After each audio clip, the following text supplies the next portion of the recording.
de votación y de actividad de las principales organizaciones políticas y partidos que van al Congreso Constituyente, al igual que seguiremos la labor de los observadores de la OEA. Estaremos también en vía microondas con las principales ciudades del interior del país y conectados vía satélite con las ciudades donde comunidades importantes de peruanos irán también a votar. Antes de ir a las microondas, estamos con Fernando Tuesta Soldevilla. Buenos días, Fernando. ¿Qué tal, Nicolás? Él es una persona que ustedes conocen en todos los procesos electorales, ha estado en América Televisión y nadie sabe cómo hace, pero convierte cada proceso electoral en un libro. Faltan algunos todavía, Nicolás. Sí. Este proceso electoral tiene diferencias importantes con los anteriores. Primero, la campaña ha sido probablemente una de las más cortas de los últimos tiempos. Algunos podrían adelantar que ni siquiera ha habido campaña, ¿no? Podemos simplemente ver que ningún partido político, por ejemplo, ha hecho ningún mitin importante en la ciudad de Lima, ¿no? Que ha sido la plaza principal de agitación política, ¿no? Pero por otro lado, este es un Congreso Constituyente que lo podremos comparar con el del año 78-79, ¿no? Si uno compara el ambiente que se veía en aquel entonces es totalmente distinto, ¿no? Acá hay una apatía tremenda y un desconocimiento de la gente, ¿no? Quizá porque no solamente los plazos han sido cortos, sino que esto parece como una elección impuesta, ¿no? Pero también hay una especie de saturación en relación a la actividad política, ¿no? Efectivamente, ¿no? No es solamente el desconocimiento y la apatía, sino hay una saturación que forma parte de todo este proceso de descomposición de lo que es todo lo relacionado con la política, ¿no? Parte de ello indudablemente tiene que ver con el desprestigio de los partidos, ¿no? Pero no solo ello, ¿no? De acuerdo, ahora la gente va a ir a votar, las colas son realmente impresionantes. ¿Y esto qué tiene que ver solo con las multas o hay una, pese a esta situación, una voluntad de ir a votar y expresar una opinión? Hay una combinación de ambas, ¿no? Pero creo que en este caso, más que en ninguno, la gente se siente más obligada a votar, ¿no? Hubiera sido interesante, ¿no? Ver qué hubiera sucedido si es que el voto no hubiera sido obligatorio, ¿no? Como sucede en algunos otros países, ya no decir de Estados Unidos, ¿no? Que es un caso totalmente distinto, ¿no? Incluso en América Latina, ¿no? Hay países donde, por ejemplo, no es obligatorio. ¿En Colombia es obligatorio? En Colombia no es obligatorio. El porcentaje de ausentismo en Colombia llega alrededor del 50%, sin embargo, ¿no? Personalmente, sin embargo, creo que debe existir el voto obligatorio, ¿no? Es un país donde digamos, las costumbres democráticas no son tan enraizadas. Yo creo que eso es importante, ¿no? En todo caso, el voto voluntario sería el final de un proceso de aprendizaje democrático, por llamarlo de alguna manera y sin pretender una forma de paternalismo, pero la verdad es que tenemos que aprender a hacer uso de la democracia. Yo creo que es necesario hacer uso y extenderla y profundizarla. El problema yo creo que solamente se ha dado en el primer caso en los últimos 12 años, ¿no? De lo que se trata es de profundizar no solamente las costumbres, sino las instituciones democráticas, ¿no? Como te digo, en otros países eso no se da, pero son países generalmente de Centroamérica, cuya historia democrática ha sido también deficitaria, como el caso de Perú, ¿no? Y este proceso creo que forma parte, espero que no suceda así en adelante, de estos quiebres democráticos, ¿no? ¿En qué países el voto de América Latina, por ejemplo, el voto no es obligatorio y sin embargo la gente asiste masivamente a votar? ¿Hay estadísticas al respecto? El país que es más conocido en América Latina, en el cual el voto no es obligatorio, es Colombia. Pero en Colombia se da otra característica, ¿no? Que también ellos viven un proceso de violencia política desde hace más de 30 años, ¿no? Y en los últimos años quizá esto se ha visto que ha disminuido, pero sin embargo hay muchos sectores en Colombia que no van a votar. Quizá el ingrediente importante en Colombia es que hay un sistema bipartidista, ¿no? El Partido Conservador y el Partido Liberal son los que dominan la escena política colombiana en toda la historia, ¿no? Y hay también una apatía, ¿no? La gente no cree en alguna de estas organizaciones, ¿no? La gente no hay eso, lo que se llama la incertidumbre para ver quién es el ganador, como sea en otros países. Ahora, encuestas hechas en los Estados Unidos antes de la última elección de Bill Clinton reflejaban que el electorado no creía mucho en este sistema electoral y de partidos norteamericano, que pensaba que en realidad los partidos políticos utilizaban las elecciones y manejaban ¿no?, todo este proceso para sus propios intereses, pero incluso en los Estados Unidos el sistema, hay también apatía, hay una desconfianza. Tal vez se renueve con el fenómeno de Perot, pero... Es interesante, pero a nivel mundial, Nicolás, este proceso de desgaste de los partidos se da en distintos niveles, ¿no? No solamente en el Perú, no solamente en América Latina, incluso en Europa y ahora último en Estados Unidos. Habría que ver, sin embargo, si es que los encuestados eran la gente que iba a votar o no. Dentro de la gente que va a votar, sin embargo, hay que añadir que en Estados Unidos no solamente se vota para el Ejecutivo, ¿no?, sino tú tienes incluso plebiscitos por estado, donde se deciden cosas muy importantes para la vida del ciudadano común. Entonces es otra cosa, ¿no? Ahí tenemos además una historia y una costumbre democrática muy enraizada, ¿no?, que no es el caso del Perú, lamentablemente. En el Perú no se ha logrado arraigar todavía una tradición democrática. No, y yo creo que ese es uno de los problemas que trae este proceso iniciado el 5 de abril, ¿no? Yo creo que la gente usaba las elecciones, uno para elegir sus representantes y otro para expresar el ánimo político de la gente. Tú veías en los procesos anteriores que la gente iba a votar, ya sea a favor, en rechazo, pero iba un sentimiento de que su voto era útil. Creo que ahora no es así. La gente siente que va a ir a votar porque se siente obligada para ello, ¿no? Tanto es así que tampoco se preocupa por conocer. Y por otro lado, el proceso no le ha ofrecido a la ciudadanía un conocimiento adecuado para qué se va a votar. Incluso los pocos partidos que hacen campaña por televisión, ¿no? Uno podría pensar de que está en una elección presidencial, en otros casos hasta una elección municipal. Algunos candidatos ofrecen cosas realmente que nada tienen que ver con este proceso, ¿no? Estos temas vamos a tratarlos a lo largo del día porque vamos a tener paneles de especialistas, políticos, economistas. Vamos a tener realmente a lo largo de todo el día paneles que nos van a permitir profundizar cada uno de los temas que están planteados en la discusión, y vamos a estar también contigo, Fernando, creo todo el día hasta el final de la noche. Tenemos realmente una jornada maratónica el día de hoy. Vamos a ir a la primera microonda. Estamos, entiendo, en contacto en este momento con el Colegio María Molinari, el lugar donde irá a votar.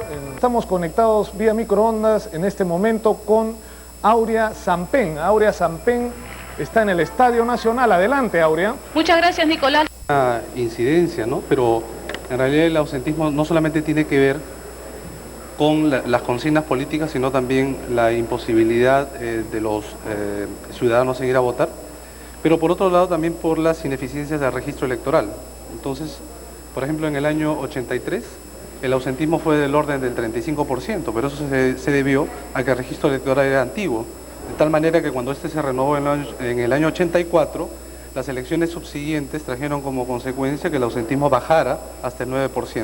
Es posible que en determinadas zonas del país el ausentismo sea muy alto, como ha sucedido en anteriores oportunidades, caso de Ayacucho, de Junín, por ejemplo, donde llegaron hasta el 50%. Digo, es posible que esto se incremente. Sin embargo, creo que no van a haber grandes cambios, ¿no? En relación a los votos nulos y blancos, de la misma manera, es posible que estos incrementen en algunas zonas, pero creo que la tendencia se va a mantener, ¿no? Estamos hablando de votos nulos y blancos alrededor entre el 15 y el 20% a nivel de las últimas 8 procesos electorales. Ahora, en este caso, la desinformación que hay sobre los procedimientos de votación podría aumentar el número de votos viciados, es decir, hay mucha gente que aparentemente no sabe que uno solo puede votar por el voto preferencial de una lista. Hay alguna gente que todavía cree que cuando faltan 2 horas y media para que acabe la votación, que es posible votar por una lista y por el voto preferencial de otra. Esto vicia el voto y sin embargo no es una decisión política. El votante no ha querido anular su voto, lo anuló por falta de información. Bueno, esa es una de las particularidades de este proceso, como ya lo comentamos más temprano, ¿no? Hay un desconocimiento total de parte del ciudadano en relación a este proceso electoral. Pero por otro lado habría que señalar lo siguiente, ¿no? Nuestro electorado ha sido sometido a diversos cambios en el tipo de elección. Esta del Congreso Constituyente Democrático no otorga al ciudadano mayor complicación, es el voto a la lista y el voto preferencial doble opcional.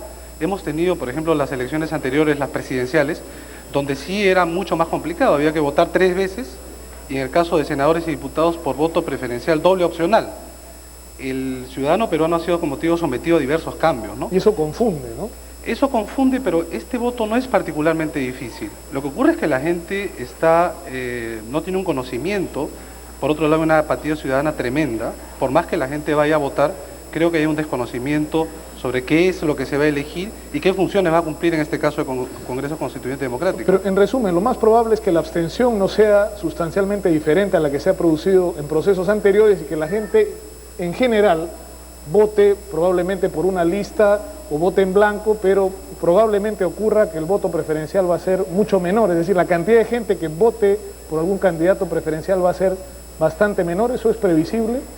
Hay que considerar una cosa, ¿no? El voto preferencial es opcional. La gente puede votar por una lista y no necesariamente tiene que escoger entre los candidatos propuestos por esta lista. Ahora, ¿qué porcentaje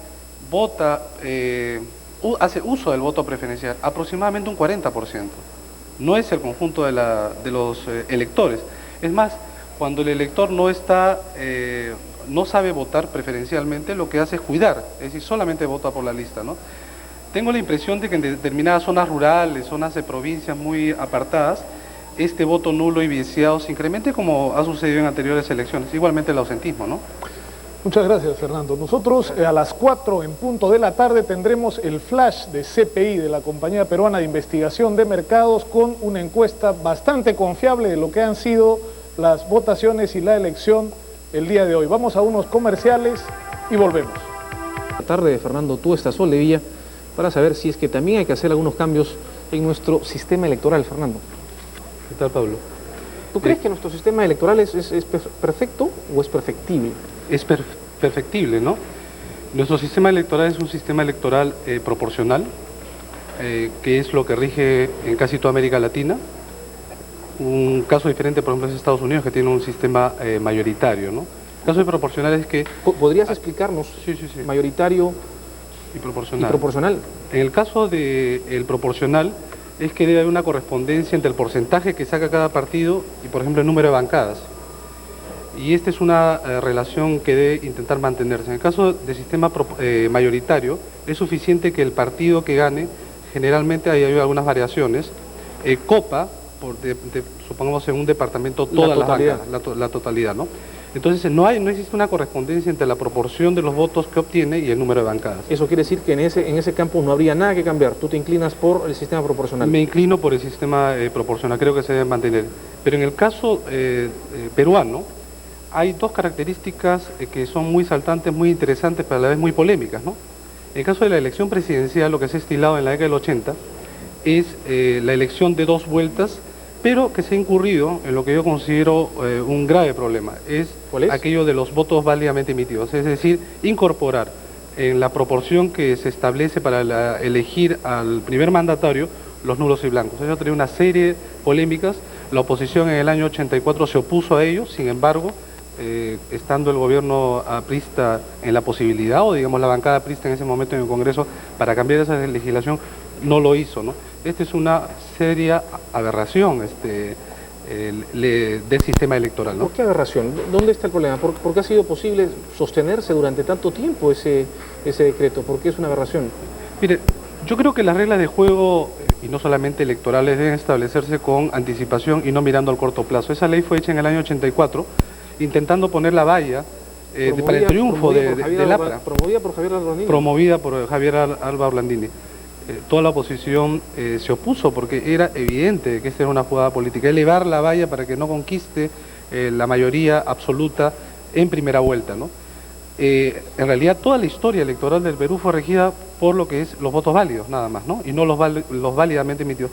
Tanto es así que hasta hoy día hay una gran confusión, incluso las compañías encuestadoras ponen la proporción en función de los válidamente emitidos, que no tienen nada que ver, por ejemplo, en la elección del Congreso Constituyente Democrático. Pero ahora sí están jugando un papel primordial, ¿no es cierto? Pero una cosa es que juegue un papel primordial y otra cosa es que estos votos nulos y blancos se incorporen para establecer quiénes son los que ingresan, por ejemplo, en este caso al Congreso Constituyente. Nada tiene que ver. Digamos, si los números, los votos válidos son 100 o 6.000 o 6 millones, de ese total es donde se saca la proporción para ver quiénes ingresan al Congreso. No tiene nada que ver los votos nulos y blancos. Sí tiene que ver para el análisis, pero no para quienes ingresan al Parlamento y en qué proporción. ¿Qué sería necesario para cambiar eso? Yo creo que se debe mantener lo que ha sido en la historia del Perú y en la historia y en general en lo que es sistemas electorales comparados. Es decir, la proporción para elegir en primera vuelta, si es el caso lo que va a decidir el próximo Congreso, debe darse sobre los votos válidos. Pero el segundo hecho, Pablo, la particularidad del caso peruano es el voto preferencial, ¿no? Algo que se ha discutido mucho, que incluso están muchos políticos y analistas en contra, cual yo considero es uno de los mayores avances de que ha sido el sistema electoral peruano. Salvo el caso de Brasil, la mayoría de los países no tienen no tienen incorporado dentro de su sistema. Sin embargo, es algo que mucha gente y analistas consideran que es progresivo, ¿no? Ahora, quienes se oponen al voto preferencial alegan que esto favorece a los candidatos de recursos, que esto favorece a quienes tienen posibilidad de hacer propaganda y va en desmedro de quienes no poseen esas facultades. Ese es un argumento válido, pero también es válido el hecho que como nosotros no tenemos una legislación de partidos y por otro lado no tenemos partidos que realizan elecciones primarias, entonces prima, valga la redundancia, la imposición de las direcciones de los partidos, ¿no? Te doy un dato.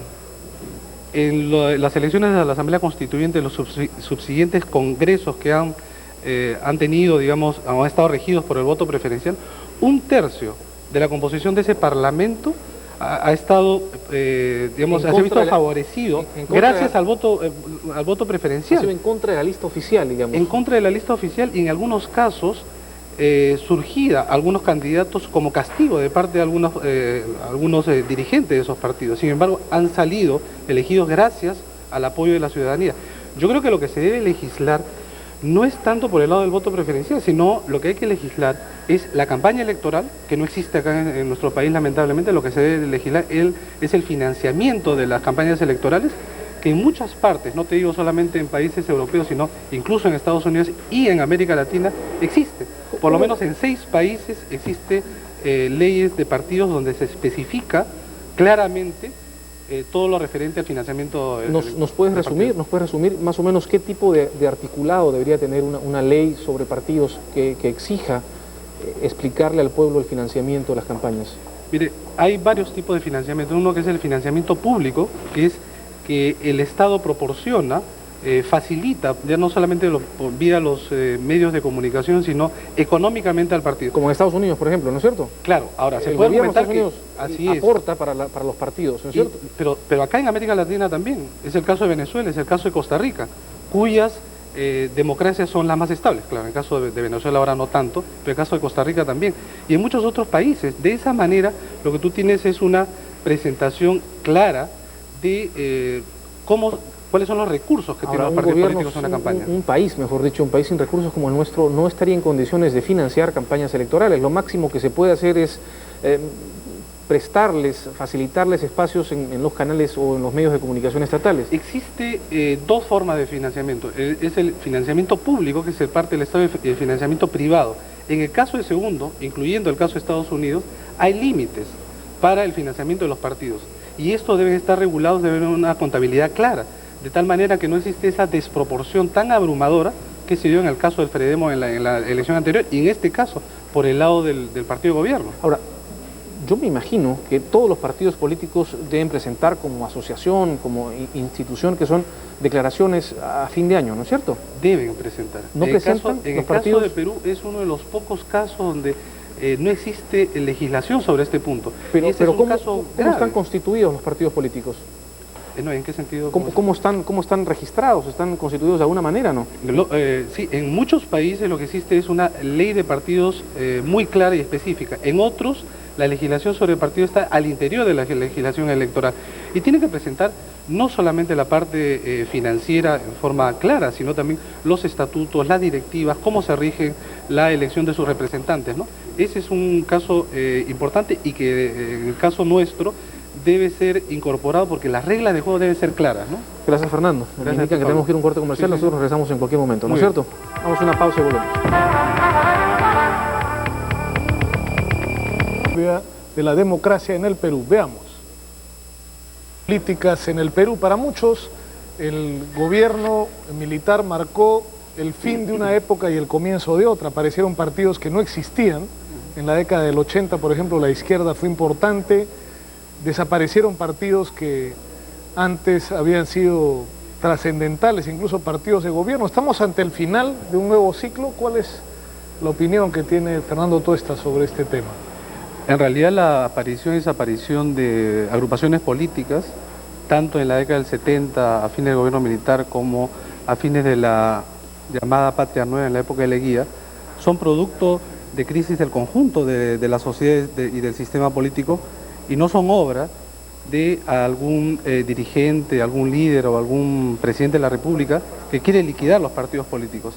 En este caso yo creo que la pregunta es abierta, porque lo que sucede es que en este caso el actual gobernante es el que intenta a toda costa de disminuir, desprestigiar a los partidos políticos. Yo no quiero decir con esto que los partidos políticos no se encuentran en crisis.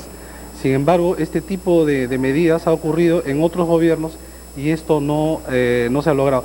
Creo, sin embargo, que efectivamente al margen de la voluntad del gobierno, lo cierto es que hay un cambio en las preferencias políticas. Toda la década del 80, como se vio en el video anterior, está asignada por la representación política en gruesamente estas tres tendencias, ¿no? Izquierda, centro y derecha. Y no hubo espacio para otros partidos, ni siquiera para los grupos independientes.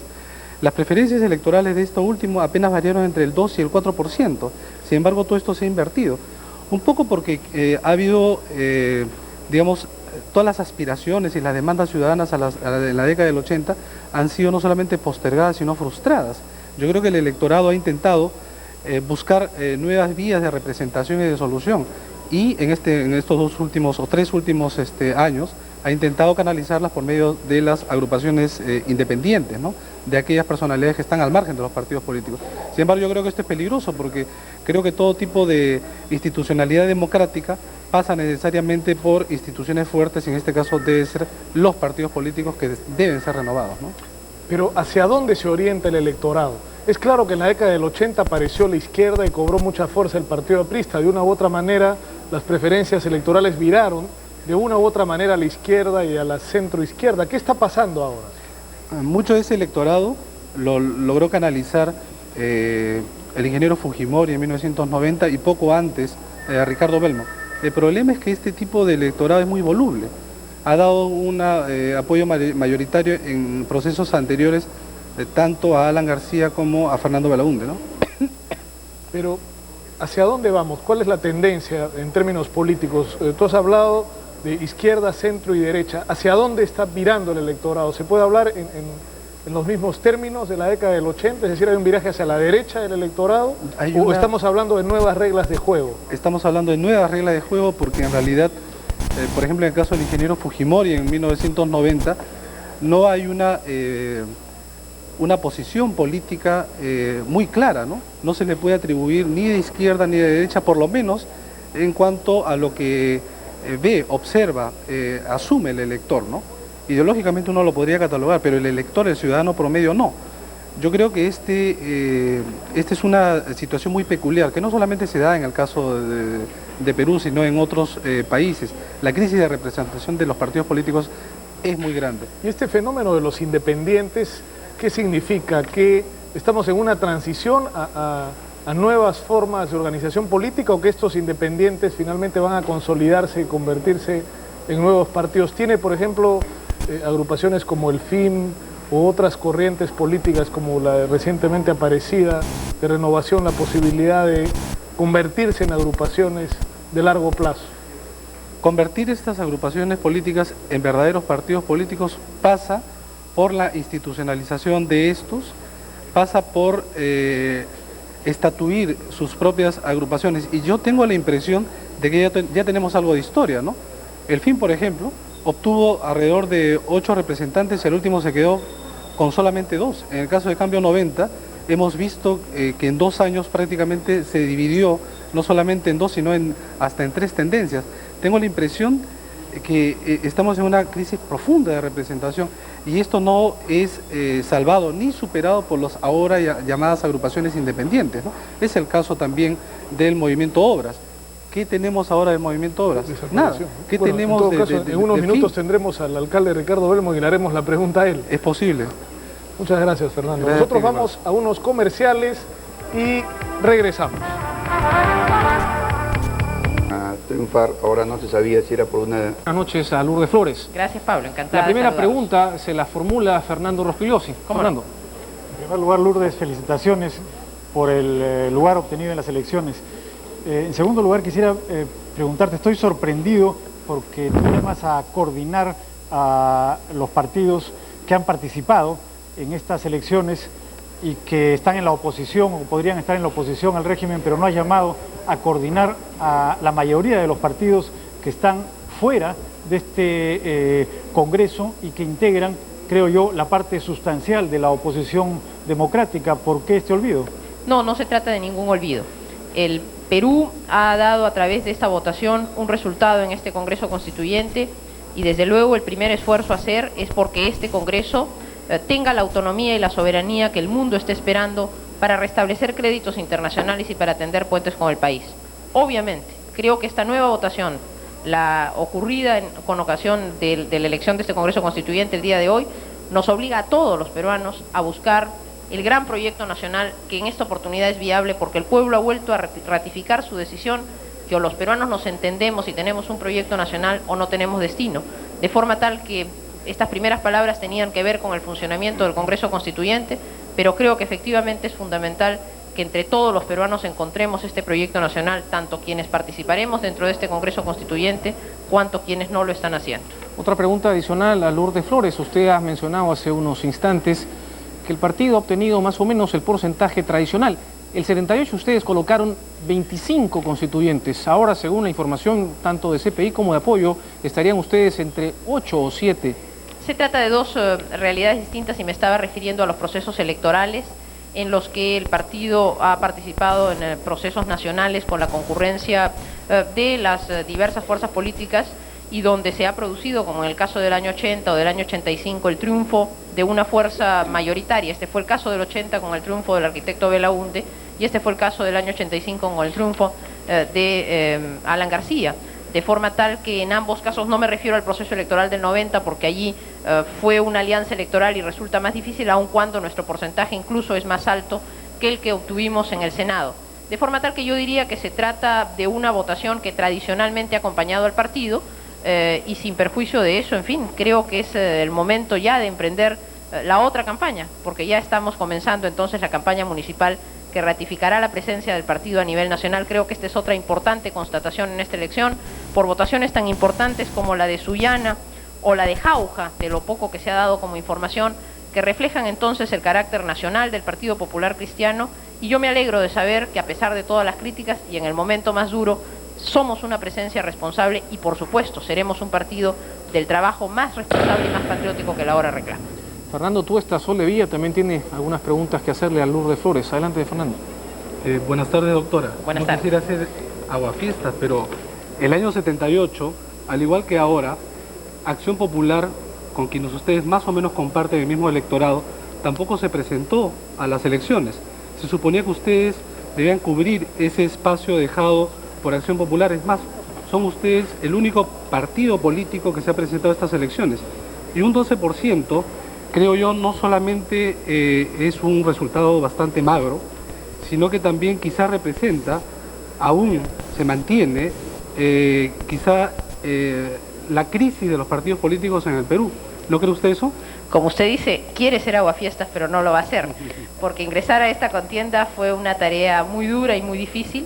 Éramos conscientes de todos los riesgos que esto suponía y creo que este resultado, que por supuesto en el tiempo seguirá creciendo porque nos toca efectivamente a todos los partidos políticos seguir ganando en credibilidad. Cuando nosotros dimos este paso, lo hicimos en primer lugar porque, como hemos dicho en el lema de nuestra campaña, el interés nacional está por encima de todo y queríamos darle viabilidad al proceso. En segundo lugar, porque sentimos que efectivamente los partidos políticos con propuesta, con doctrina, con seriedad de planteamientos como somos nosotros los del Partido Popular Cristiano, tenemos en una hora tan difícil que hacernos presente y dar una batalla.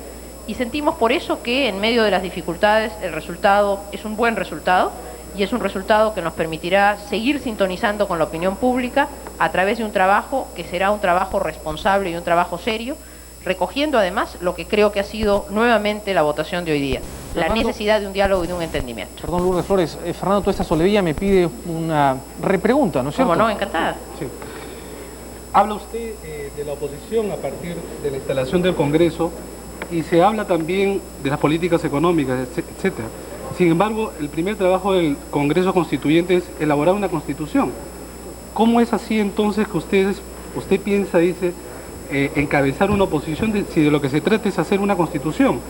¿Cómo van a coordinar con las demás agrupaciones políticas que por lo demás no sabemos cuáles son sus proyectos constitucionales? De ninguna, incluso de la mayoría llamada esta vez nueva mayoría.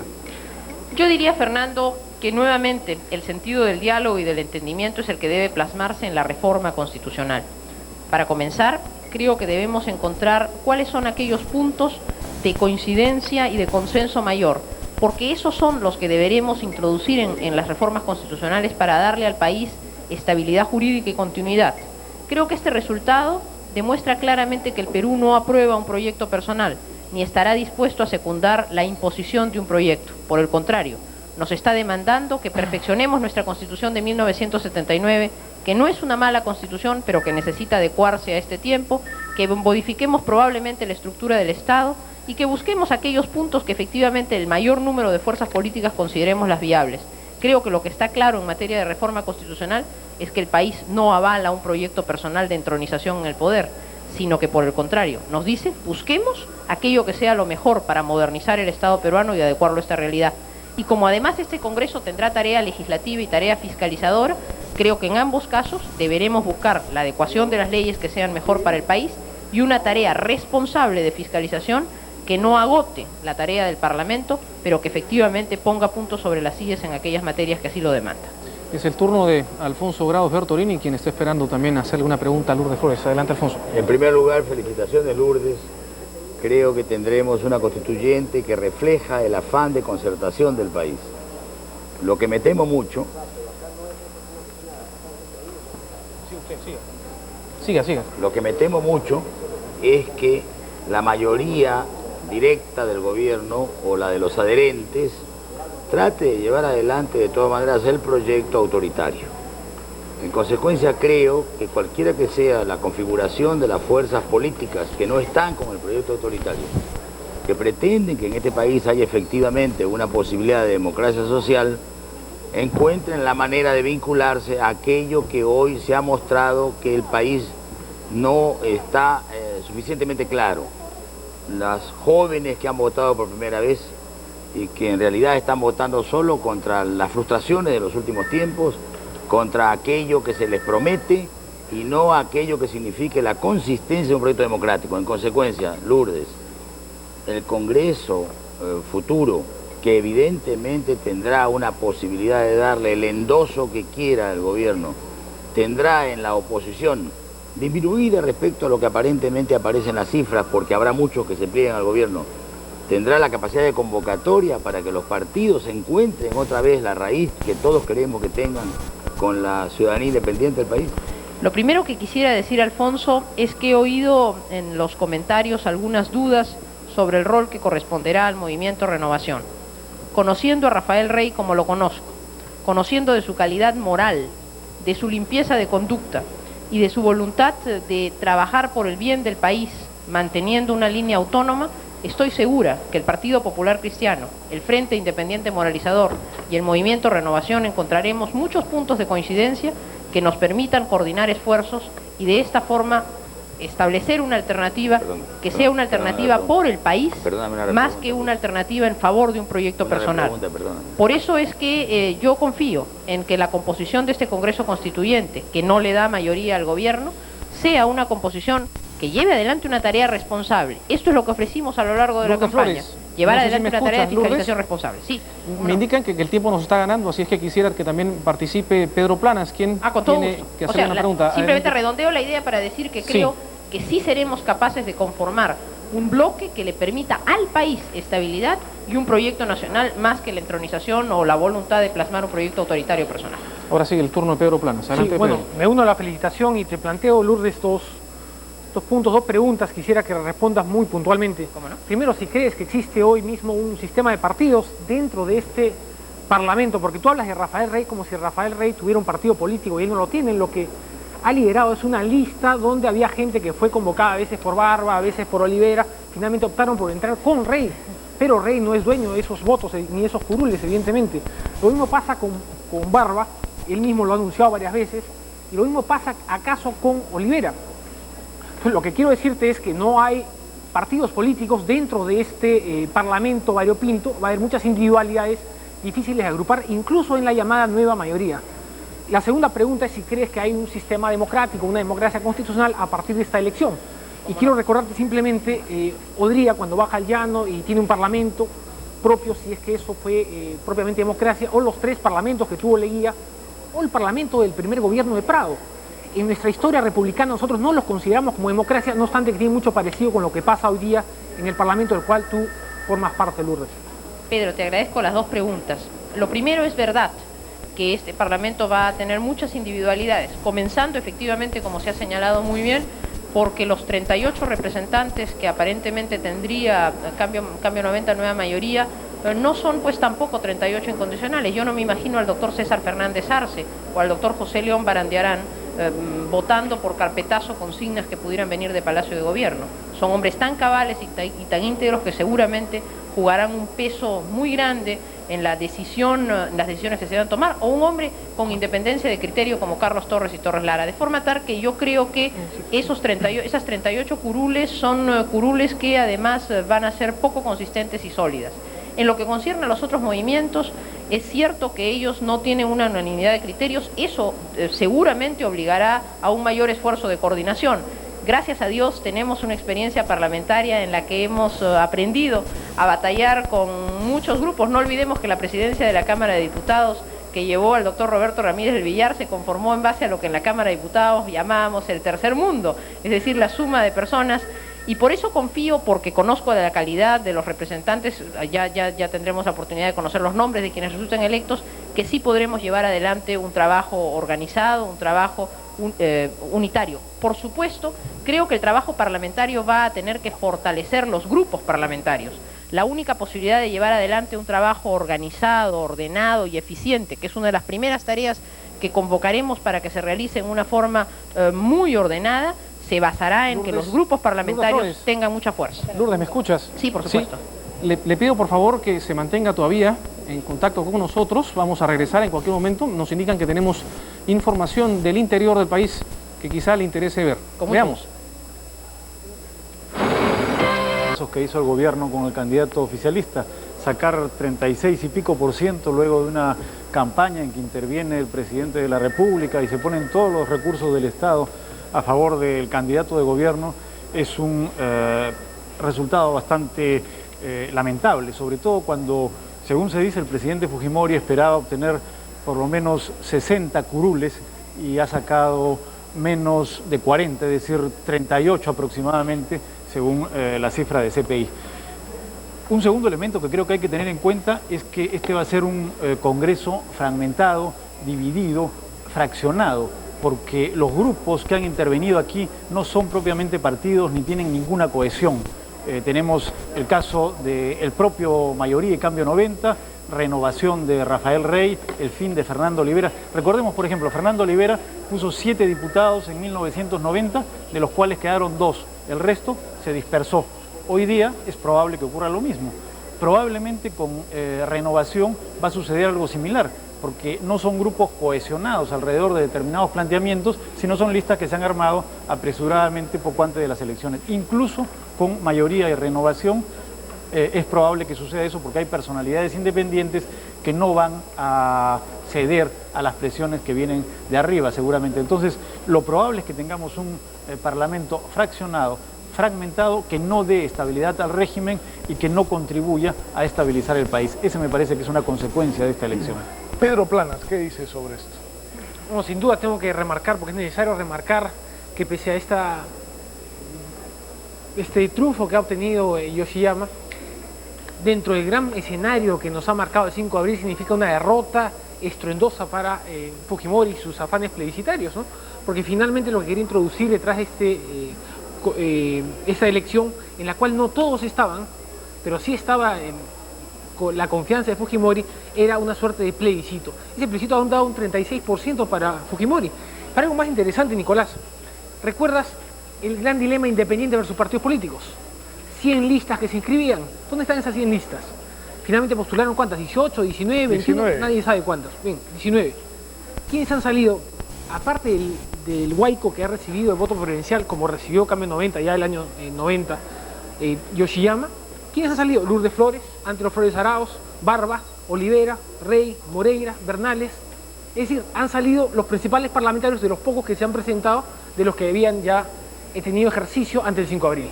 Este ha sido un poco el veredicto popular en esta elección. Fernando Tuesta, ¿qué dice? Creo que el resultado obtenido por la nueva mayoría, que creo que no va a ser ni tan nueva ni mayoría, significa un triunfo electoral del partido de gobierno, pero creo que es una frustración política. Yo coincido con Pedro y con Fernando también. En realidad, debemos partir de determinadas cifras que se han manejado. El apoyo al ingeniero Fujimori es alrededor del 70-75%. Tenemos, usando los porcentajes de los votos válidos, alrededor del 46%. Ese es un porcentaje bastante por debajo de las expectativas y de la supuesta simpatía y adhesión que tiene el ingeniero Fujimori.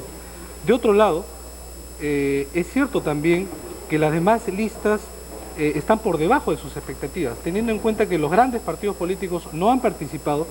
Estas organizaciones que se han presentado tenían la posibilidad no solamente de incrementar sus porcentajes, sino también de hacerse presentes significativamente en el escenario político. Y como bien dice Fernando, este va a ser un Congreso fragmentado.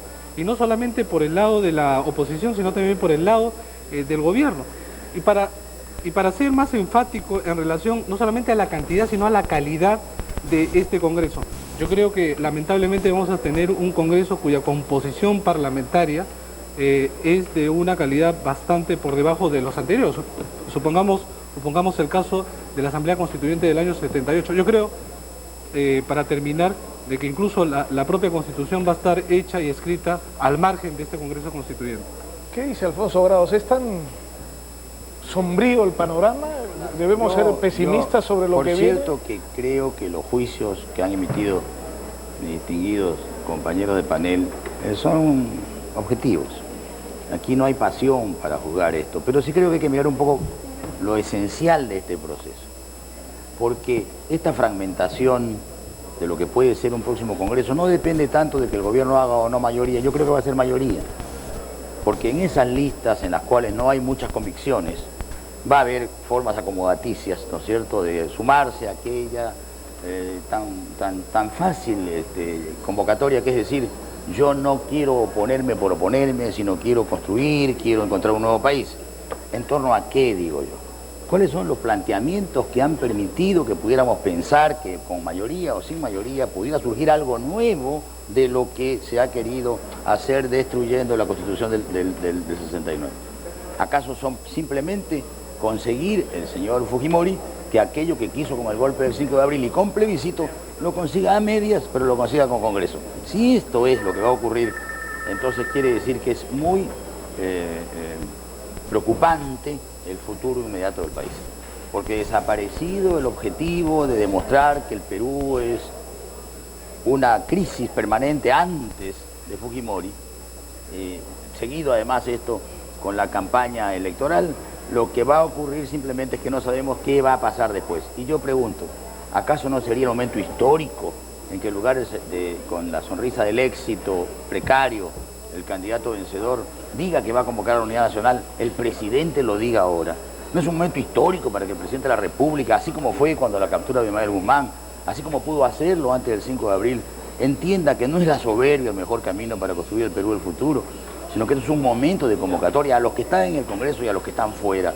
No, yo creo sinceramente que esto debería ser el rol histórico, sobre todo cuando se comprueba que no tiene mayoría. Sin embargo, confieso mi absoluto escepticismo, puesto que todo el tono de esta campaña ha sido llevada precisamente para la exacerbación de la crítica negativa sobre el pasado, sin ninguna perspectiva del futuro, excepto el acierto que va a tener el Supremo Manda Más, que espera que el Congreso le dé todo lo que necesita para poder actuar libremente. Esperemos en todo caso la respuesta del propio presidente Fujimori. Él está en estos momentos en el Hotel Crillon, ha ido a felicitar, a saludar a Jaime Yoshiyama, y en cualquier momento tendremos un contacto vía microondas con Rosana Cueva desde allá. Está con nosotros también Fernando Olivera, que ha tenido el gesto de venir a América Televisión, a los estudios de Canal 4, a conversar con nosotros, con él y con el contacto vía microondas con el presidente Fujimori. Volvemos luego de estos mensajes comerciales. Regresamos.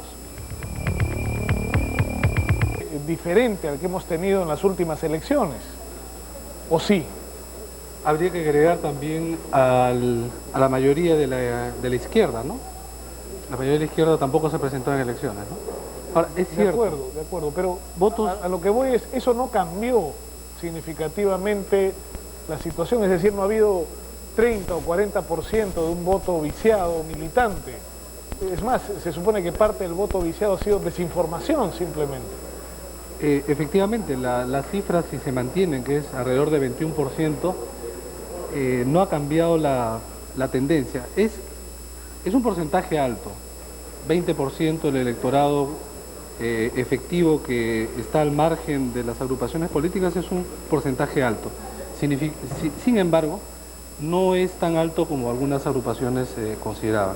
Tengo la impresión de que los electores, los simpatizantes de estas agrupaciones políticas, no solamente ahora, sino ya desde el año 90 habían corrido sus simpatías, básicamente a Cambio 90, incluso el 89 eso ya se discutió, al Movimiento Obras u otras agrupaciones independientes. Sin embargo, quisiera agregar algo más en relación a lo que ha dicho Pedro. Es cierto que quien basaba el ejercicio de su poder, más allá de las Fuerzas Armadas, en la aceptación ciudadana, vía encuestas, en porcentajes alrededor del 70 y 80%, y que hoy su organización política, Cambio 90, Nueva Mayoría, que tuvo todo el beneficio de los resortes del poder, obtiene un 46%, es un porcentaje bastante menor según las expectativas que se tenía de parte del gobierno. Sigo considerando de que este es un triunfo electoral, es una frustración política de parte del gobierno. Pero también habría que agregar que los partidos políticos, que acá se está denominando muy seguidamente tradicionales, no considero necesariamente sean así, también siguen manteniendo esto, lo que es crisis de representación. Quizás el Partido Popular Cristiano, que es el único partido que se ha presentado efectivamente en estas elecciones, no merece un apoyo ciudadano electoral importante, ¿no?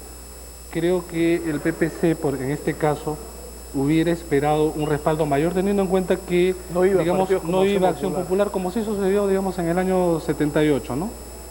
Ahora, Enrique Chirino Soto ha dicho, partiendo de principio, creo, el presidente Fujimori no ha logrado transferirle su popularidad a su candidato Jaime Yoshiyama. Sin embargo, él dice, la votación, así no lleguen a los 41 representantes en el Congreso Constituyente, es un voto plebiscitario a favor de Fujimori del golpe del 5 de abril. Eso lo ha dicho hace algunos minutos acá Enrique Chirino Soto. Es decir, el hombre que dio el voto del el golpe del 5 de abril ganó las elecciones hoy.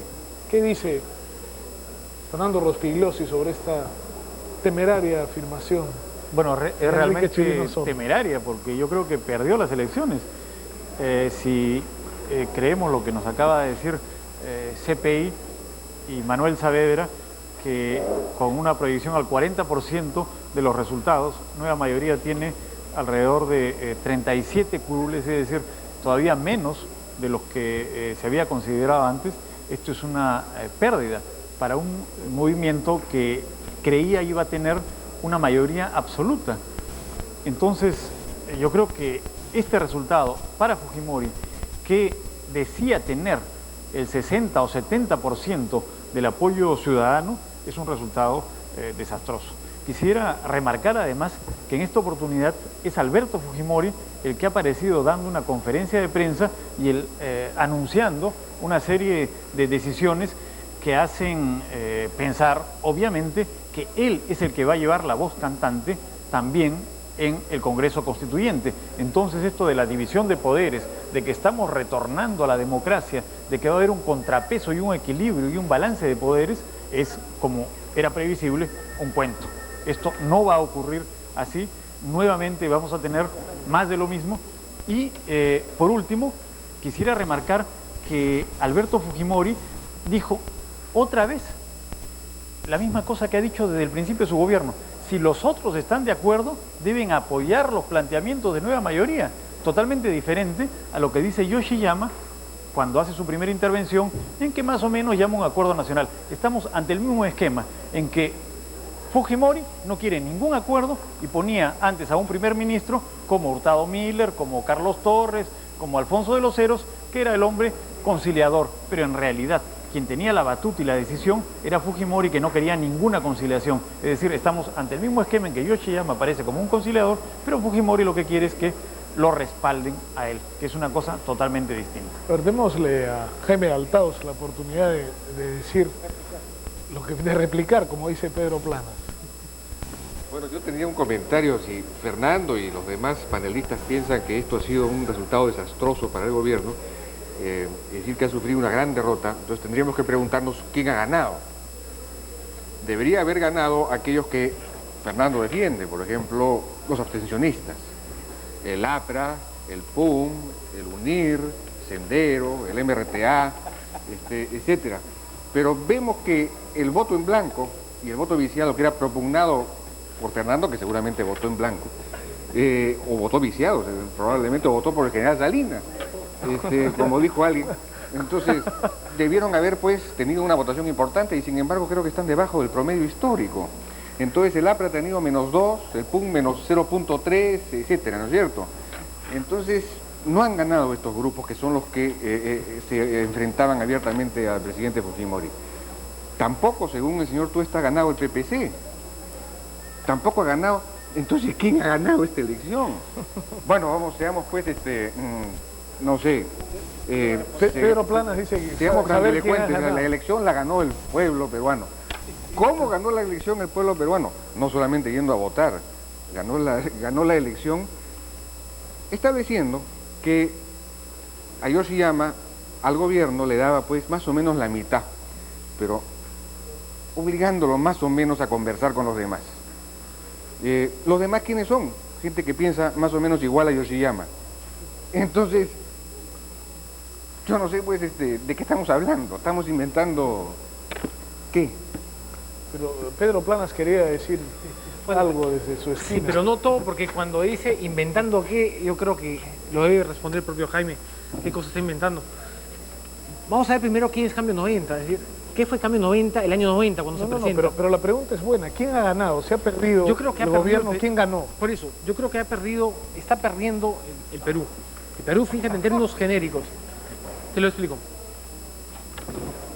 El año 90 sale elegido Cambio 90. ¿Quién apoya Cambio 90? ¿Quién decide el triunfo de Cambio 90? Los informales, mentira.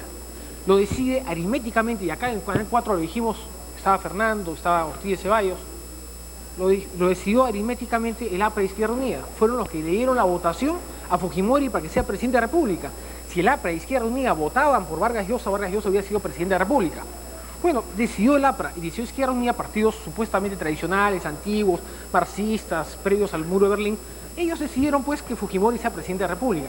Cuando Fujimori es presidente de la República se presenta con un lenguaje de consenso, de concertación, y dice que va a aplicar su programa de no shock, su programa de conciliación. Encontramos un Fujimori distinto en el Parlamento que aplica un programa con un ministro o exministro de Acción Popular.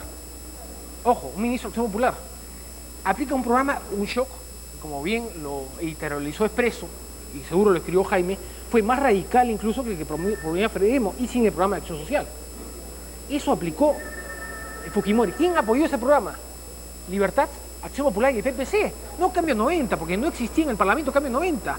Yo no sé el pensamiento de Yoshiyama, yo no sé el pensamiento de los parlamentarios de Cambio 90 que nunca existieron. Porque quienes defendían ahí, ¿quiénes eran los parlamentarios? ¿Pero dónde Extremos. vamos? La pregunta es ¿dónde vamos? La relación con esta elección, yo creo por que... eso, lo que hemos tenido hoy día, nuevamente, esa avalancha detrás de Cambio 90, es la misma gente que tuvo de avalancha Cambio 90 del año 90. ¿Qué tipo de posición hay más allá incluso de Renovación, de Barba o de Olivera? ¿Qué tipo de posiciones doctrinales o de pensamientos hay en el Parlamento? ¿Cómo vamos a hacer un parlamento más eficiente que es un parlamento en función de grupos parlamentarios, si ni siquiera hay partidos políticos? ¿Qué dice Jaime Altaos? Bueno, yo agregaría al análisis que acaba de hacer Pedro, que no sé exactamente a dónde apunta, que la izquierda tampoco ha resultado ganadora en este proceso, porque ha sido reducida más o menos a un 3.5%. La izquierda ha estado presente a través del movimiento democrático de izquierda. Y tampoco ha estado presente en el voto viciado, porque como hemos visto ha tenido más o menos menos 0 punto algo en el voto viciado. Es decir, la izquierda no ha estado en el voto viciado, ha estado por lo tanto presente en forma positiva a través del movimiento democrático de izquierda, que solamente ha obtenido un 3.5 o un 4%. Entonces, quizás aquí la sorpresa sea Olivera, que ha tenido un desarrollo importante en la sierra, en lugares de esa naturaleza, en lugares apartados. Yo no sé, yo creo que aquí lo que tenemos es un parlamento que va a funcionar porque es un parlamento más homogéneo que el anterior y que va a llegar a acuerdos y que va a producir una constitución que probablemente va a ser mejor que la que hemos tenido. Eso, por lo menos, son mis deseos. Acá tiene replicantes, Jaime Altaos. Bueno, en primer lugar, yo Uno creo de los que Fernando es, Rospigliosi, por supuesto, abusiva la generalización que ha hecho Jaime, metiendo en un mismo saco a Sendero Luminoso, a LAPRA y a todos los que no han participado en estas elecciones. Por un lado está el terrorismo y por otro lado está la oposición democrática a este gobierno. En segundo lugar, yo creo que lo que ha salido derrotado de esta elección es el esquema dictatorial que pretende imponer Fujimori, porque lo que hemos tenido ahora es una tremenda apatía de la ciudadanía frente a este proceso electoral, que no es porque el parlamento anterior haya sido malo, sino porque la gente sabe que en realidad es poco lo que se está decidiendo en las elecciones de hoy día. Es decir, que el gobierno de Fujimori iba a seguir independientemente del resultado de las elecciones, y que si el resultado de las elecciones no le gustaba al señor Fujimori, este parlamento iba a terminar en nada. Y que lo que puede hacer este parlamento para controlar realmente, para servir realmente de contrapeso al gobierno de Alberto Fujimori es muy limitado. Entonces, las cosas no se van a decidir en este Parlamento. La Constitución que apruebe este Parlamento, que no creo que sea mejor que la anterior, probablemente no tenga una duración muy larga, sino sea cambiada por el siguiente gobierno realmente democrático que venga en este país. Entonces, lo que se ha decidido hoy día no es, creo yo, demasiado importante para este país. Pero la pregunta de Jaime Altaos creo que queda sin responder una vez más. Si alguien gana, alguien pierde. Sobre todo en una confrontación, pero esto ha sido una confrontación. No necesariamente. Porque es decir, perdió Fujimori y nadie ganó.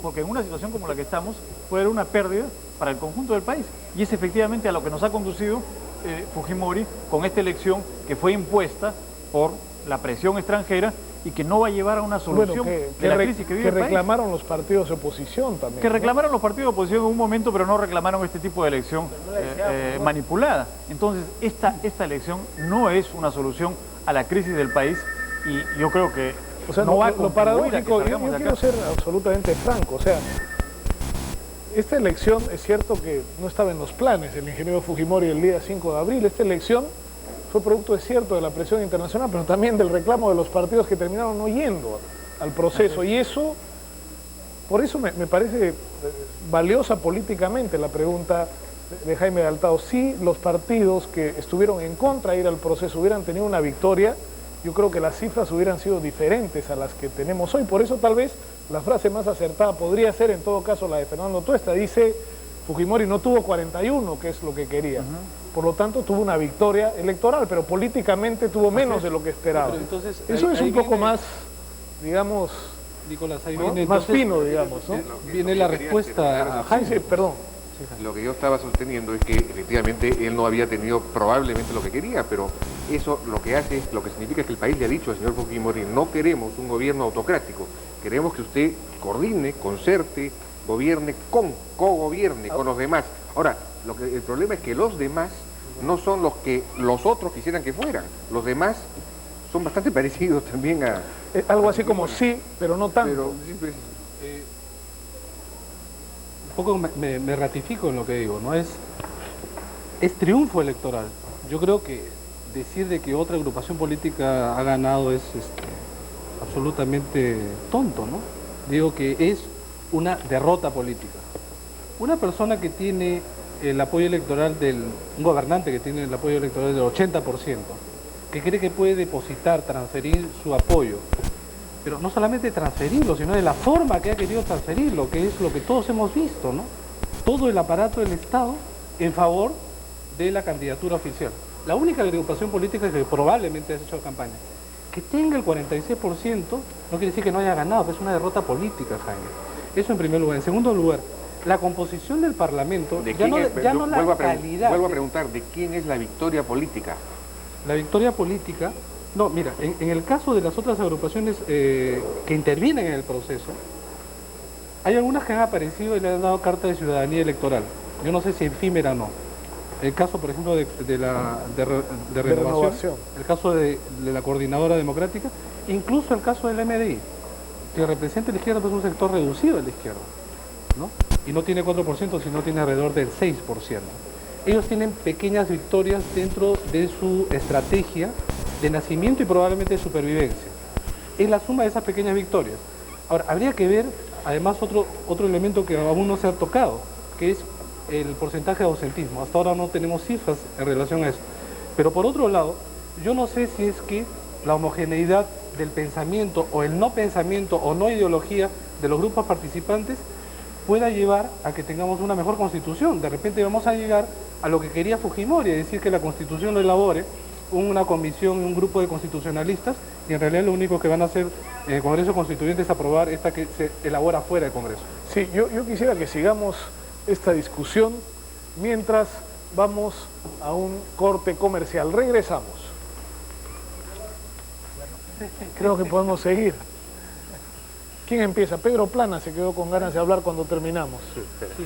Bueno, que en verdad hay varios puntos, ¿no? Y no hay que ser tampoco tan abusivo respecto a la titánica defensa que hace el gobierno Jaime Althaus con nosotros. ¿Cuál va a ser el funcionamiento del CCD, el llamado CCD? Yo creo que es el punto clave. No es la elección en sí, como decía, hemos tenido elecciones en época de Parlamento, en época de Odrín, en época de Leguía. No, ¿qué funcionamiento va a tener? Va en realidad a ser un Congreso autónomo y soberano, de modo tal que nos garantice una separación y un equilibrio de poderes. Fernando Rospigliosi, por ejemplo, apostaba por el no. Esto efectivamente era un cuento, decía Fernando. Y en la parte constitucional, hay que recordar, Nicolás, que hemos tenido nosotros varias constituciones, 11 constituciones, algunos dicen 13, cuentan con estatutos provisorios, 15, 17. Lo que importa es que pocas constituciones han durado y solo una ha tenido vigencia efectiva desde su promulgación, la del año 79. Solo desde que se promulgó tuvo vigencia 12 años la Constitución del 79. No hay otra, ni la del 23, ni menos la del 26 que duró 7 semanas, ni la del 28, etcétera, etcétera. La del 60 va a tener un periodo de duración de la República Aristocrática desde el 95, con la refundación que hace Piérola. Estamos hablando de 35 años después. Y ya en el interregno había tenido una nueva constitución que era el 67 y un estatuto provisorio de Piérola en plena guerra con Chile. Y hasta un partido que se llama Constitucional, que lo funda Cáceres, gente del Partido Civil, ¿para qué? Para poner en vigencia la Constitución. Entonces, cuidado, no es posible hacer una Constitución ni modificaciones serias en una Constitución cuando se está pensando en función de una persona. La de Leguía, por ejemplo, 3 en este siglo, 1920, 1933 y la de 79. La de 1920, Nicolás, y que es el problema constitucional que tenemos, reforma constitucional, se quiso hacer modificaciones novedosas, pero en una constitución que estaba pensada en función del gobierno de Leguía. Y duró lo que duró el gobierno de Leguía, no más. Esa época duró 11 años con el apoyo norteamericano y con otros factores, los cesarismos democráticos de esa época que existían en América Latina, que no existen hoy. Y la constitución ni siquiera fue cumplida por el propio gobernante. El año 33, la constitución del 33 entró en el conflicto entre apristas y anticerristas. O sea, no podía ser una constitución de futuro porque estaba inmersa en el conflicto presente de la circunstancia política. Sí, pero en todo caso esto vale también en relación a 1979, es decir, había una constitución que supuestamente debía ser asumida por los ciudadanos, por el pueblo peruano como suya, como su ley de leyes, y sin embargo Correcto. Pasó lo que todos sabemos. No, Nicolás, no pasó lo que todos sabemos. Fíjate, el 5 de abril tiene una vinculación directa con el gobernante y con cierta gente vinculada al poder. Aquellos que juran cumplir la Constitución. Ninguna Constitución en el mundo va a sobrevivir si el propio gobernante constitucional hace una prédica contra los poderes constitucionales, como la hizo Fujimori. Sí, pero un gobernante puede hacer prédica contra una constitución y las leyes, pero el pueblo, por diferentes manifestaciones, impedirle actuar contra esa constitución y contra esas leyes. Eso es lo más importante, no es, yo pienso que lo determinante no es lo que dice o hace un gobernante, sino en qué medida el pueblo, a través de diversos mecanismos, se lo permite o no. Pero los mecanismos que tuvo el pueblo, por ejemplo, el año 90, a través de la elección, fue no votar por Vargas Llosa porque creía que era demasiado dogmatismo, demasiada ideologización y polarización, y votar por un candidato de centro y de moderación que era Fujimori entonces. Ese fue un mandato del pueblo. Ese mandato de consenso no se conserva después. Dejemos que Jaime Althaus diga algo sobre esta discusión.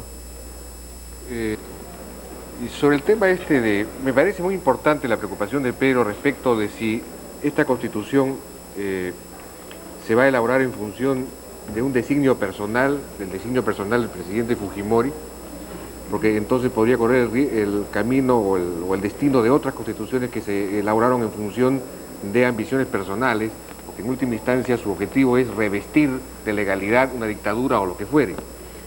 Evidentemente yo creo que ese apunte es muy cierto. Si esta Constitución tiene esa característica, esta Constitución va al fracaso. Y por eso yo creo que hay que cuidarse mucho de que eso así sea, y yo creo que si efectivamente existe el riesgo de que así sea. Y es mejor ser conscientes, y me parece muy bien señalarlo. Pero también creo que Pedro debería registrar lo siguiente. Creo que la Constitución del 79 necesitaba cambios. Es decir, los cambios que requiere, o se requiere una nueva Constitución o cambios constitucionales en función no solamente de los apetitos que pueda tener una persona, sino en función de la realidad. El régimen económico de la Constitución 79 necesita modificaciones urgentes, es un régimen económico totalmente ambiguo, contradictorio, impracticable y que se convierte en una traba del desarrollo. En realidad ese régimen económico consagra las reformas en buena cuenta, el modelo económico y político, sobre todo el modelo económico de industrialización por sustitución de importaciones y de intervención estatista en la economía que había ya fracasado y que colapsó. Entonces, hay algo que tenemos que reconocer, que en 1990 comienza un nuevo ciclo histórico en el Perú, que es el fin de por lo menos 20 o 30 o 40 años de historia económica y sobre todo de historia económica. Y comienza un nuevo ciclo histórico en términos de historia económica, y que eso se refleja y debe reflejarse en una nueva Constitución. Entonces, la nueva Constitución responde también a una necesidad histórica, no solamente eventualmente a una necesidad personal. Esto en lo económico y también, a mi juicio, en lo político. En lo orgánico político se requieren modificaciones. La Constitución del 79 no daba una respuesta eficaz a los problemas del conflicto entre los poderes. Y por lo tanto, se requiere modificar la Constitución. Sí, por eso a mí me parece importante ir a lo siguiente. Si uno mira el Perú desde fuera, resulta inexplicable. Es decir, el presidente Fujimori cierra el Parlamento, reorganiza el Poder Judicial, y los peruanos, nadie entiende su comportamiento mirado desde fuera, porque muchas veces se da una visión unilateral de lo que está pasando. Porque en el Perú no solo hay 5 de abril, sino hay algo atrás de eso. Es decir, hay una profunda crisis en los partidos, hay una falta de credibilidad de la gente en el sistema político. Yo creo que no solamente antes del 5 de abril, también después del 5 de abril. Hemos criticado, este panel ha sido severo a lo largo del día con el presidente Fujimori, pero ¿qué es lo que los partidos no han hecho bien? Porque los partidos también tienen una responsabilidad en que esté ocurriendo lo que está pasando. Por supuesto, los partidos tienen una responsabilidad básica. Fernando Rospigliosi. Yo creo que los partidos son en gran parte responsables de lo que está ocurriendo, porque los partidos que gobernaron entre el 80 y el 90 fracasaron en construir una democracia que resolviera determinados problemas que la gente quería ver resueltos, como la crisis económica y el problema del terrorismo. Yo creo que la ineficacia de los partidos y, en segundo lugar, la corrupción también de ciertos personajes políticos llevó a que estos partidos se desprestigiaran ante la población y facilitaran el camino de Fujimori de acabar con el sistema democrático. Yo creo que ese es un tema clave, que los partidos hasta ahora no están resolviendo adecuadamente, los partidos no están respondiendo a este reto. Es cierto lo que se ha dicho también, que los partidos no han participado en estas elecciones en gran parte porque Por ellos... miedo a perder. Efectivamente, tienen miedo a perder. Las condiciones en que han sido planteadas las elecciones, por supuesto, no son condiciones democráticas, son condiciones manipulatorias. Esas son las condiciones que ha planteado Fujimori. Pero los partidos no han recuperado lo que tenían en 1980 o en 1985. Ese es un hecho. Y para reconstruir el sistema político peruano se requiere que los partidos cambien y se modernicen. Pero yo creo que la alternativa a los partidos políticos no es lo que hay en este momento. Es decir, movimientos que se crean para una elección, que juntan a 80 personas para integrar una lista y que después se desintegran en el Parlamento. Eso es lo que ocurrió con Cambio 90 en 1990, eso es lo que ocurrió con el Frente Independiente Moralizador, que se desintegró, y eso es lo que va a ocurrir a partir de enero con estos movimientos que se han juntado para una elección y que luego seguramente se van a dispersar. Entonces, eso no da estabilidad política y por eso, respondiendo a la pregunta que planteaba Jaime antes, no se trata de quién pierde o quién gana, porque en este caso realmente todos han perdido y quien más ha perdido ha sido el gobierno que pensaba obtener una mayoría absoluta que hasta ahora, por las encuestas que tenemos, no está ganando. Fernando Tuesta, para terminar. Sí, Nicolás. Efectivamente, los partidos políticos estaban no solamente desprestigiados, sino había una crisis de representación. Creo que esa es más o menos una opinión unánime, ¿no? Sin embargo, habría que señalar que la alternativa no es hacer un sistema sin partidos políticos. Está demostrado, especialmente luego de la caída de los países del este, de que no existe un sistema político estable sin partidos políticos. Sin partidos políticos no existe forma de canalización de la participación política. Que éstas sean acompañadas de otras nuevas, complementarias, creo que es lo más acertado, pero hacer un sistema contra los partidos políticos no funciona en ninguna parte. Muchas dictaduras y gobiernos autoritarios lo han intentado. La calidad política que tenemos ahora, la calidad de hacer política que tenemos ahora, tengo la impresión que es peor que la anterior. No solamente no hay lo que muchas veces se llama docencia política, sino tú hablabas de temas sobre la Constitución. ¿Sabes cuáles han sido los temas de discusión constitucional en esta campaña electoral, Jaime? 2. Pena de muerte y reelección presidencial. Esos han sido los temas propuestos. No te digo que han habido partidos y agrupaciones que han discutido temas menores, pero los grandes temas de discusión constitucional propuestos además por los voceros del gobierno han sido esos, porque además lo utilizaron políticamente, querían ganar adhesiones bajo estos planteamientos. Yo creo que además porque la gente sentía, lo que ya se ha dicho acá, que esta asamblea no iba a resolver, y es más, no iba a dar una constitución que iba a beneficiar a la mayoría del país, no sentían que esta era la salida. Yo creo que, para terminar, un apoyo mayoritario al partido de gobierno, pero es un apoyo pasivo. Es un apoyo pasivo que se va a demostrar en el corto plazo. La opinión pública varía mucho de elección a elección, eso se ha demostrado a lo largo de la década del 80. Yo creo que el tiempo de gracia del gobierno no va a ir más allá si es que no se resuelven los problemas económicos de inmediato, ¿no? Perdón, quería Jaime Altados y Pedro Planas decir algo al respecto, sí. Yo también creo que efectivamente no puede haber una democracia sin partidos y sin partidos más o menos sólidos. Por eso me parece un acto de grave irresponsabilidad de los partidos, me consta que yo pertenezco a uno de ellos, no haberse presentado a las elecciones, porque no creo que después de esta ausencia, estos dos partidos o los partidos que no se presentaron vayan después a salir mejor que antes. Yo creo que esto va a ir en detrimento de ellos y yo creo que su contribución hubiera sido muy importante y la han negado, y eso se paga en política, yo creo que lo van a terminar pagando. Entonces yo creo que los partidos debieron haberse presentado por responsabilidad, y en ese sentido creo que en el fondo el gran ganador de estas elecciones no es ni Renovación ni el FIN, que yo creo que todavía tienen que demostrar, como ustedes bien han dicho, de que no se van a disolver en el camino. El gran ganador es el PPC, porque el PPC ha quedado segundo, ha quedado como cabeza de la oposición y ha quedado con futuro.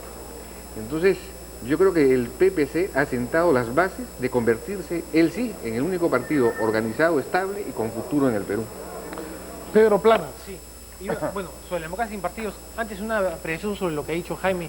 El PPC, me imagino que tenía la aspiración de recoger nuevamente, como hace 10 o 12 años, en la constituyente el electorado de Acción Popular. Ahí obtuvo, me parece, un 25%, Jaime, de votos y ahora tiene un 9%, no llega al 10%.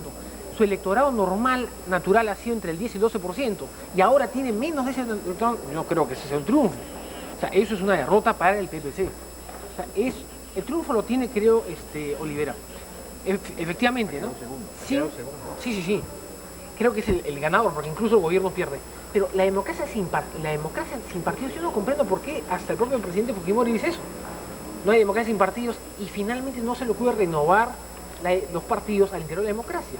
Cuando el electorado da una opción a Cambio 90 para que haga gobierno y para que tenga una bancada parlamentaria, lo que debe hacer el señor Fujimori desde Palacio es coordinar con sus parlamentarios.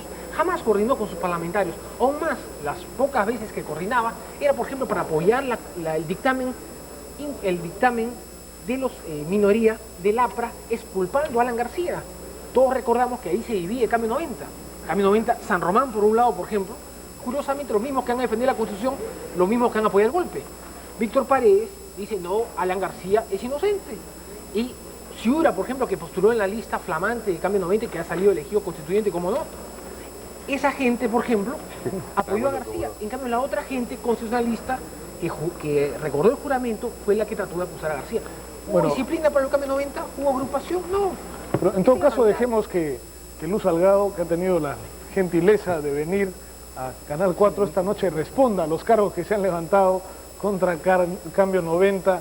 Esta noche vamos a un corte comercial y regresamos con Luz Salgado y con Rafael Rey, que están con nosotros en los estudios